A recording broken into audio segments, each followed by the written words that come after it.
देखिए, Indian geography हमने start किया है अभी, और जैसा कि आपने अभी मैपिंग के थ्रू देखा, बहुत सारे आपको मैंने मैपिंग करवाए। तो जो भारत का जो एरिया है वो थोड़ा सा क्या है, चार कोने टाइप का है ना, चार कोने अलग पड़ते हैं इसको, ठीक है।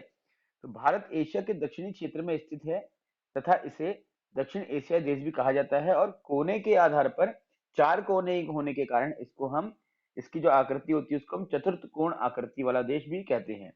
ये इंपॉर्टेंट आपके लिए हो जाता है, इसको थोड़ा सा याद कर लीजिएगा, ठीक है। क्या बोलते हैं, चतुष्कोणीय या फिर चतुर्थ कोणीय, ठीक है। अक्षांशीय विस्तार की दृष्टि से ये उत्तरी गोलार्ध में है, आपको बताया था मैंने जब वर्ल्ड ज्योग्राफी पढ़ाया था, आपको बताया था ना। ये ऐसे आप डिवाइड कीजिए, ये होते हैं आपके क्या, देशांतर, ये होते हैं क्या आपके अक्षांश। तो भारत यहाँ पड़ता है कहीं आपका, सॉरी यहाँ पर नहीं, हाँ ये थोड़ा ऊपर पड़ता है इधर पे, ठीक है। देखिए कहाँ पड़ रहा है, दक्षिण से। ये अगर हम इसकी बात करें, किसकी, ये कौन सी लाइन होती है बताओ जरा, विषुवत रेखा होती है ना। हाँ वेरी गुड। विषुवत रेखा के ऊपर का भाग जो है वो उत्तरी गोलार्ध होता है, नीचे का आपका दक्षिणी गोलार्ध होता है। तो इसके अनुसार तो ये क्या हो गया, उत्तरी गोलार्ध में हो गया। और जब हम इसकी बात करते हैं, ये क्या है आपका जीरो, ये देशांतर रेखा है ना। ग्रीनविच लाइन है जहां से टाइम डिसाइड होता है आपका। इसके लेफ्ट साइड का जो एरिया है वो आपका क्या होता है बताओ, वेस्ट होता है, यानी कि पश्चिम हो गया। और ये आपका पूरब हो गया। तो इसके अनुसार ये भारत पूरब में है, तो भारत का है उत्तर पूर्वी क्षेत्र में है। ये कौन सा क्षेत्र हो गया आपका, उत्तर पूर्वी क्षेत्र, ठीक है। याद रखना है इसको। तो देशांतरी विस्तार की दृष्टि से ये पूर्वी गोलार्ध में है, तो उत्तरी पूर्वी इसकी क्या हो जाएगी, स्थिति हो जाएगी। जनसंख्या की दृष्टि से ये भारत विश्व का दूसरा और क्षेत्रफल की दृष्टि से सातवां देश है। ये आपको मैं वर्ल्ड ज्योग्राफी में पढ़ा चुका हूं। भारत में कुल 28 राज्य और 8 केंद्र शासित प्रदेश हैं। केंद्र शासित प्रदेश में दो और जुड़े हैं, ठीक है। और 9 केंद्र शासित प्रदेश अब बन चुके हैं। अब हुआ क्या था, देखो 9 बन गए थे, लेकिन फिर क्या हुआ, फिर एक मर्ज हो गया आपका, तो फिर से 8 रह गए, ठीक। दादरा और नागर हवेली तथा दमन और दीव को मिला करके एक केंद्र शासित प्रदेश बनाया गया है, ठीक। समझ रहे हैं आप, देखो था क्या, पहले 7 थे ना, फिर जम्मू कश्मीर जो राज्य था उसको दो भाग में बांट दिया, तो दो केंद्र शासित प्रदेश और ऐड हो गए। कितने हो गए, 9 हो गए। अब दो जो थे आपके दादर एवं नागर हवेली, उसको मिलाकर के एक कर दिया गया, तो 9 में से आपका एक चला गया, 8। वर्तमान में कितने हैं, 8 केंद्र शासित प्रदेश हैं। अच्छा, राज्य कितने थे हमारे पास, राज्य हमारे कितने थे, 29 राज्य थे, ठीक है। एक राज्य कम हो गया आपका जम्मू कश्मीर, 28 राज्य बच गए। ऐसे आप याद करिएगा इसको, ठीक है। तो कितने हैं, 28 राज्य और 8 केंद्र शासित प्रदेश हैं। जम्मू और कश्मीर को दो केंद्र शासित प्रदेशों, जम्मू कश्मीर एवं लद्दाख में बांटा गया है। भारत का संपूर्ण क्षेत्रफल है आपका लगभग 32,87,000, 32,000 सॉरी 32,87,263 वर्ग किलोमीटर। और ये विश्व के क्षेत्रफल का लगभग 2.4% है। इसे आप नोट कर लीजिएगा। उत्तर से दक्षिण की ओर 3,214 किलोमीटर, जबकि पूरब से पश्चिम की ओर 2,933 किलोमीटर ये फैला हुआ है। जनसंख्या की बात करते हैं तो जनगणना जो 2011 में हुई थी, नई जनगणना तो हुई नहीं है। ये भी याद रखना है कि 2011 की जनगणना जो थी भारत की 15वीं जनगणना है। और अभी प्रश्न पूछता हूं आपसे कि भारत की सबसे पहली व्यवस्थित जनगणना कब आरंभ हुई थी। उत्तर है आपका 1881 में। सुबह भी आपसे पूछा था मैंने, आपको याद होगा, तो ये याद हो जाना चाहिए। अच्छा, एक प्रश्न आपके लिए छोड़ रहा हूं कि जब 1881 में जनगणना सबसे पहले प्रारंभ हुई थी, मतलब कि क्या कह सकते हैं, व्यवस्थित हुई थी, तो उस समय वायसराय कौन थे भारत के, ठीक है। 1881 में वायसराय कौन थे, आपको बताना है। भारत में कर्क रेखा की स्थिति, ठीक। अच्छा, जनसंख्या तो बता दी थी आपको मैंने कि 221 करोड़। अब ये तो पूछेगा नहीं आपसे इस समय। भारत में कर्क रेखा की स्थिति, कर्क रेखा कहां पर है, देखो 23.5 अक्षांश पर है, ठीक है। और विषुवत रेखा से 23.5 उत्तरी पर कर्क रेखा पड़ती है, आपको पता ही है। और कर्क रेखा को हमारा जो भारत है वो काटता है, या कर्क रेखा जो होती है हमारे भारत को काटती है। कर्क रेखा से जाने वाले 4 प्रमुख राज्य हैं। अब ये राज्य कौन कौन से देखिए, ठीक है। अब लेकिन इसको देखने के लिए ये डॉक्यूमेंट ज्यादा अच्छा नहीं है, आप इसको मैप से देखिएगा। तो मैं मैप से आपको ये शो कर देता हूँ, राइट। तो देखिए मैपिंग के माध्यम से आपको पता चल गया कि कौन कौन से राज्य कहाँ से कहाँ को। पश्चिम से पूर्व की बात करेंगे तो गुजरात, राजस्थान, मध्य प्रदेश, छत्तीसगढ़, झारखंड, पश्चिम बंगाल, त्रिपुरा और मिजोरम है। और अब इसका उल्टा कर लो, पूरब से पश्चिम, तो क्या हो जाएगा कि मिजोरम, त्रिपुरा, पश्चिम बंगाल, झारखंड, छत्तीसगढ़, मध्य प्रदेश, राजस्थान और गुजरात हो जाएगी। भारत की मानक समय रेखा क्या है? 82 सही 1/2, यानी कि 82.5 डिग्री पूर्वी देशांतर। पूर्वी देशांतर क्योंकि ये पूरब की तरफ है, बताया था आप लोगों को अभी मैंने। देशांतर रेखा ये काटती है, तो भारत कहाँ पड़ता है? पूरब में पड़ता है, तो पूर्वी देशांतर हो जाएगा। यहाँ पड़ता है तो उसको पश्चिमी देशांतर बोलते हैं हम, ठीक है। ये भूलना नहीं है, याद रखना है इस चीज को। तो भारत की जो मानक रेखा क्या है, वो 82.5 पूर्वी देशांतर पर है। और इस मानक रेखा से भी कुल 5 प्रदेश होकर गुजरते हैं। कौन कौन से प्रदेश हैं ये? उत्तर प्रदेश, मध्य प्रदेश, छत्तीसगढ़, उड़ीसा। चलिए इसको भी हम मैप के थ्रू देखते हैं।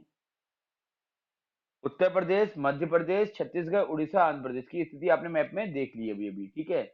मैप आपको मैंने दिखाया था, देखिए ये मैप था आपका, ठीक। मैप आपने देखा तो इसमें देख सकते हैं कि उत्तर प्रदेश के बाद मध्य प्रदेश, फिर छत्तीसगढ़, फिर उड़ीसा, फिर आंध्र प्रदेश पड़ रहे हैं, ठीक है। चलिए, यह रेखा इलाहाबाद एवं मिर्जापुर से होकर गुजरती है। और इलाहाबाद का एक गांव है, अब तो शहर बन चुका है, नैनी गांव इसे बोलते हैं हम, वो मुख्य इसका स्थान है। भारत में मानक समय जीएमटी ग्रीनविच जो मेडिटेरियन टाइम लेखा जो है वहां से 5.5 घंटा अधिक है। ये डिस्कशन मैं बहुत ज्यादा आपसे कर चुका हूं जब हमने विश्व का भूगोल पढ़ा था, यानी कि वर्ल्ड ज्योग्राफी पढ़ी थी, ठीक है। भारत की अंतर्राष्ट्रीय सीमाएं कौन कौन सी हैं? देखो, सबसे अधिक किसके साथ बनती है? तो बांग्लादेश के साथ। ये प्रश्न पूछा था कई बार कि सबसे ज्यादा या सबसे लंबी सीमा रेखा वाला जो हमारा पड़ोसी देश है वो कौन सा है? बांग्लादेश है। और सबसे कम वाला कौन सा है? अफगानिस्तान है, ठीक है। अफगानिस्तान की जरा सी बनती है। भारत को 4 प्राकृतिक प्रदेशों में बांटा जाता है। ये प्राकृतिक प्रदेश याद रखिएगा, उत्तर का पर्वतीय क्षेत्र, और पर्वतीय क्षेत्र में आपको बताया था मैंने, आजकल उत्तराखंड पढ़ा रहा हूँ मॉर्निंग में, तो है ना। विशाल मैदान हो गया आपका, ठीक है। ग्रेट प्लेन्स बोलते हैं इसको हम। प्रायद्वीपीय भारत हो गया, ठीक है। उसके बाद तट एवं द्वीप। तो ये 4 प्रमुख भाग इसके हैं, इनको आप नोट कर लीजिएगा विशेषकर। भारत में पाए जाने वाले प्रमुख पर्वत श्रेणियां कौन कौन सी हैं? उत्तर का पर्वतीय प्रदेश। बनावट के दृष्टिकोण से हिमालय नवीन वलित पर्वत श्रृंखला है, क्योंकि सिंधु से लेकर के ब्रह्मपुत्र तक पश्चिम से पूर्व में ये फैला हुआ है। हिमालय की कुल लंबाई कितनी है? हिमालय के बारे में भी आप लोगों को पढ़ा चुका था जब मैंने विश्व के पर्वत पढ़ाए थे आपको, एंडीज पर्वत, रॉकी पर्वत, हिमालय एक्सेट्रा, ठीक है। तो ये सब देख लीजिएगा आप। हिमालय को 4 भागों में बांटा जाता है, ये मैं आपको पढ़ा रहा हूँ आजकल, आपको पता ही है ना।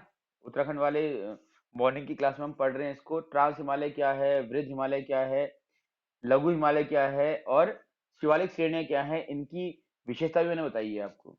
तो जो ट्रांस हिमालय है ये अधिकांश हिस्सा जो इसका तिब्बत में पड़ता है, ठीक। ये देख लीजिएगा सब आप, हाँ, ये नोट्स। हिमालय, ट्रांस हिमालय हिमालय की सबसे प्राचीन श्रेणी है। इसका मतलब क्या होता है, इसमें क्या क्या है, सब बता रखा है आपको मैंने। महान हिमालय का बता रखा था आपको मैंने, ठीक है।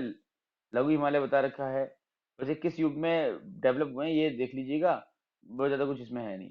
हिमाद्री, महान या आंतरिक हिमालय, यह हिमालय के उत्तरी भाग में स्थित सतत श्रृंखला है। इसमें सर्वाधिक ऊंचे शिखर 6000 मीटर औसत ऊंचाई वाले होते हैं। मतलब कि औसत ऊंचाई 6000 मीटर है, ठीक है। औसत ऊंचाई क्या होती है आपको पता ही है। माना कि एक पर्वत 10,000 मीटर का है, एक 4000 का हो गया, तो उनका औसत क्या हो जाएगा? 4, 10 + 4 14/2 कर देंगे आप इसको, तो 7 हो जाएगा, ठीक है। इस तरह से औसत निकालते हैं। जितनी पर्वत शिखर है उन सबकी ऊंचाइयों को जोड़ करके उन पर्वत शिखरों की संख्या से डिवाइड कर दो आप, तो औसत ऊंचाई निकल जाती है। इसके वलय की प्रकृति असममित होती है, असीमित होती है, ठीक है। इसका जो कोर है वो ग्रेनाइट का बना होता है या बर्फ से ढका होता है। यहाँ पर बहुत सारी हिमानियां या ग्लेशियर पाए जाते हैं।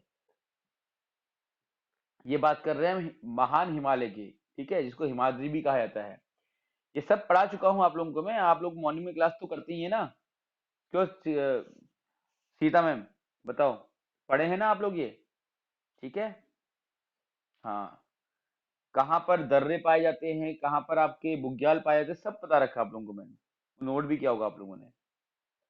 दून किसे कहते हैं ये भी बताया था आप लोगों को मैंने, है ना। ये सब हम पढ़ चुके हैं मॉर्निंग की क्लास में। बाकी आपको नोट्स भेज दिए हैं ज्योग्राफी के, मतलब भेज दूंगा अभी, आप वो नोट्स देख लीजिएगा। ठीक है।